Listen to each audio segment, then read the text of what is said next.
big converted man here. Lex Fredman is a very, very good interviewer.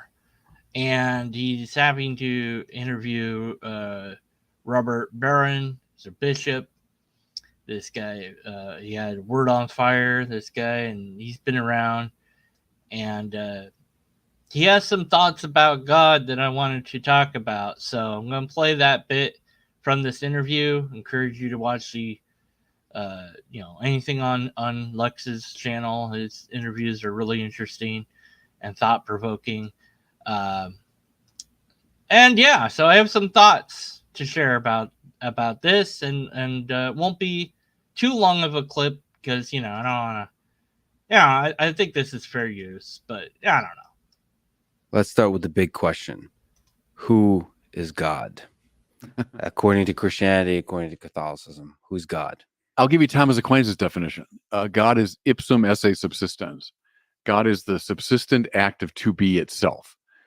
Another way to state that in Aquinas is God is that reality, unique, absolutely unique, in which essence and existence coincide. To be God is to be to be. Those are all ways of talking about what we mean by God. They are kind of gnomic, and that's on purpose. There's almost a Zen koan kind of quality about the way we talk about God. I'm saying something that's substantive, but it's more in like a via negativa mode. It's more like what God is not, because there's nothing in the world that would correspond to those descriptions. So anything in the world would be a being of some type or an event of some type, some particular mode of existence. And God is not an entity in the world. In fact, I would say that's the fundamental mistake that atheists old and new make all the time, is they think of God as a big being. When Aquinas says that God is not in any genus, even the genus of being, it's one of the strangest remarks in the whole tradition, but it's really interesting.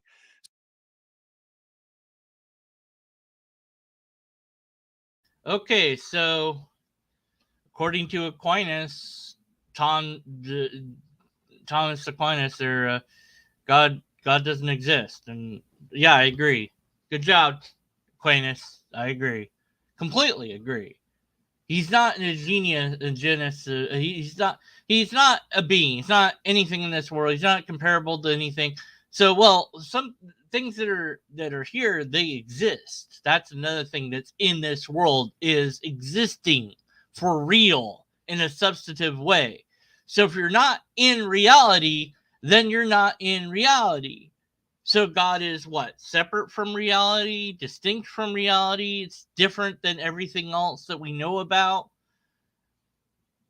How does any of that work? How does Thomas know that this is how God is, or any of that? Of course, we don't know. But essentially, you've put God into the realm of non-existence at this point. And no, it's not because I think it's a big being. That's on you guys. That's a you problem, not a me problem. I don't care what you think God is or how you portray God. That's not the problem I have. It's not how I think about God that's a problem. It's the problem of that you don't have any proof of it at all. There is no way to show that it is a thing. In fact, this idea of God that you've just put on the table is one that we could never know about, ever. Not even a little. It's like it's beyond anything in this world. So we can't compare it to anything because it's not like anything we know. So it's the opposite of everything we know. Well, then it's opposite of existing? No, it's not the opposite of existing because it still exists. So it's not the opposite of everything. It's only the opposite of many things. Okay. So already we have a contradiction of what it isn't. And of course, we're talking about what it is not rather than what it is. He says things to be. It's the essence of being, or all these things that don't mean anything. He says those things mean something. No, they don't. They don't mean diddly squat. They mean nothing. Absolutely nothing. Nothing that Aquinas said there is coherent even a little bit. God can exist wherever you want it to. That, as long as it exists in a coherent way. But you've defined God in a way where God cannot exist in a coherent fashion. So that God could never exist at all, period. End of story. Thanks for playing. So Bishop Robert Barron here, is, by agreeing with Thomas Aquinas, has set his God into the realm of impossible to exist things. You can't exist if you don't exist. You can't exist apart from reality. And he says, well, this world. Well, you mean this universe? That's what you mean. You don't mean just the world. You mean the universe, right? And if it's nothing like anything here except for existence, so there's already an exception. So it's not like anything except for existence here, which you didn't say because you said it the other way. So we already have a problem in Aquinas's definition. What is it? Well, it's the essence of being. What did he mean? But what is that? What do you mean by that? Well, but being is a thing that's here in this universe, in this world. That's a thing that we're familiar with. So which is it? Is it not like anything that we're familiar with? Thus, there is no thing that you can compare it to. So you can't say that it's a being. You can't say anything about it actually at all because it's nothing like what we have here. And the very fact that you somehow know that it's not like anything here is another mind-boggling paradox. How could you know of something that you can't know anything about because there's nothing like it that you've ever known, but now you know about it, so now at least one person knows what it is or what it's like, so they can describe that. But their description of it is, well, it's, it tastes like chicken. Okay, well, that's something. No, it tastes like not eating chicken. What do you mean? Well, you know the flavor of not eating chicken? No. Well, that's what it's like. So it's like nothing. No, it's not like nothing. It's like eating, but you're not eating. Oh, okay. What the bleep are you talking about there, Coin? It's this nonsensical definition so that the person that says this thing is a thing, but it's a thing that's so abstract that the reason you can't prove it is because I can't even explain it to you. I'm like, well, how do we even know it's a thing then? All these other arguments, but you can't use those arguments because you said if you're right and it's not like anything in this universe, then none of our arguments could ever get close to what it is at all because everything that we know is based on some other thing. There's no new idea. There's just versions of an existing thing that already is. Like, oh, the wheel. Yeah, well, there's things that are roundish in nature.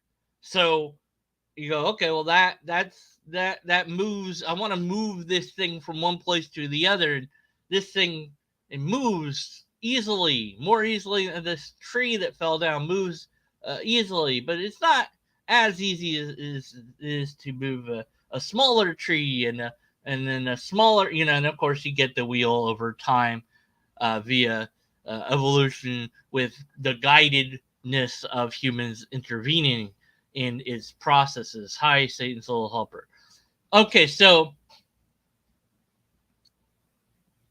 every invention that we come up with is a modification of something that already existed, just changing it, adding on to it, doing something new with it. There isn't really a new idea. And you're like, well, computers, like, well, that existed before as this, abacus, and all that. You can go back and, it's all there.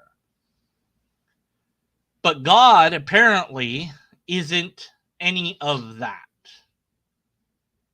So how How can you? So then you couldn't ever argue for it. You couldn't know about it, first of all, again, because of the paradox. If you know about it, then there is something in the world that you know about, and you can describe it in some way, shape, or form. But the only way you can describe it is to describe what it isn't. That's not very helpful. And then you're still not describing what it is. You're saying, well, it's not like this. It's not like anything. It's not like anything.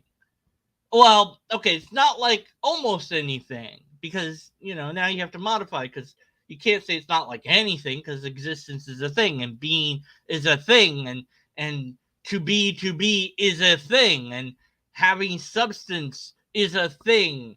And so all of those words that you're using to describe it are all things that we are aware of in our universe. So none of those words can possibly apply to it. If it's not like anything in the universe, then it's not even like anything that's anything, and therefore it's nothing. And that would be it. You've placed it into the realm of non-existence. Good job. And I agree. But that's not the problem with what I think God is. That's a you problem. That's what you think God is. But when you present it to me, and I guess I'm among the new atheists, I don't even know what the bleep the difference between a new atheist and a non-new atheist is, whatever, or if the distinction has any bearing whatsoever on the argument, which it probably doesn't, but whatever, throw it out there, because why not? When I ask you what God is and you come back with this incoherent statement, what the bleep am I supposed to do with that? But the deeper question is, what proof do you have of it? Which you couldn't have. You couldn't have any proof of this at all, because it's not in the universe. Things in the universe are provable, testable, measurable, knowable. But this thing isn't. Where is it? Well, it's not in the universe. Is it outside the universe? No. Where is it? There is no where. When is it? There is no when. So there is no where or when. So it doesn't exist. No, it still exists. Well, I thought you said it wasn't like anything we know. Well, it exists. What does that mean? How does that work? Yeah. So let's just go back, because I want to listen again. I want to make sure that we got this. Purpose is of talking. God is that reality, act of to be itself. God is ipsum esse subsistens. God is the subsistent act of to be itself. God is the subsistence act of to be itself. If you understand what the bleep that means, let me know in the comments, because I don't know what the bleep that means. Another way to state that in Aquinas is God is that reality, unique, absolutely unique. So God is that unique reality, okay, in which essence and existence coincide. Essence and existence coincide. Okay, what's essence? What do you mean essence? What do you mean by that? Like, existence and essence coincide. What does that even? What do you mean? What does any of this mean? It's just word salad. There's no other way to put it than to put it as I see it, and that's how I see it. This is just incomprehensible word salad. But none of that matters.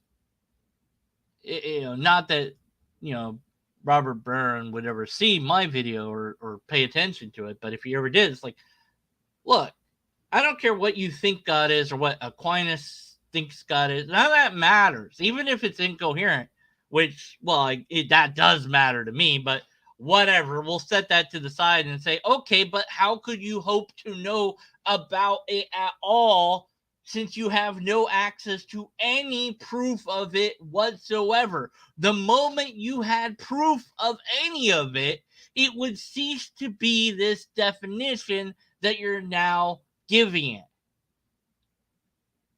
rendering the definition incoherent.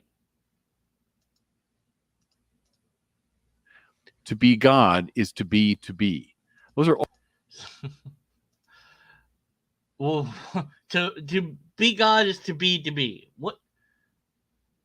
That doesn't say. That's a nothing sentence. That there's nothing there. I can't even begin. There's nothing to analyze there.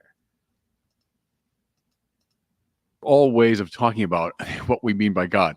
They are kind of gnomic, and that's on purpose. It's on purpose that they're gnomic. Okay.